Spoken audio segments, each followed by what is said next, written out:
اللہ کے رسول صلی اللہ علیہ وسلم نے فرمایا، جو شخص اللہ کی راہ میں جہاد کے لیے نکلا، اللہ اس کا ضامن ہو گیا۔ اللہ تعالی فرماتا ہے، اس کو میری ذات پر یقین اور میرے پیغمبروں کی تصدیق نے اس سرفروشی کے لیے گھر سے نکالا ہے۔ میں اس بات کا ضامن ہوں کہ یا تو اس کو واپس کر دوں ثواب اور مال غنیمت کے ساتھ، یا شہید ہونے کے بعد جنت میں داخل کر دوں۔ رسول اللہ صلی اللہ علیہ وسلم نے فرمایا، اور اگر میں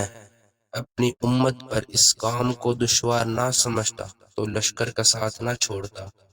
اور میری خواہش ہے کہ اللہ کی راہ میں مارا جاؤں، پھر زندہ کیا جاؤں، پھر مارا جاؤں،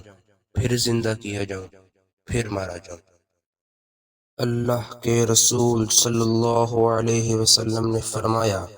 جو کوئی رمضان میں راتوں کو ایمان رکھ کر اور ثواب کے لیے عبادت کرے، اس کے اگلے گناہ بخش دیے جاتے ہیں۔ اللہ کے رسول صلی اللہ علیہ وسلم نے فرمایا، جس نے رمضان کے روزے ایمان اور خالص نیت کے ساتھ رکھے،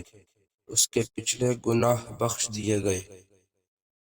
اللہ کے رسول صلی اللہ علیہ وسلم نے فرمایا،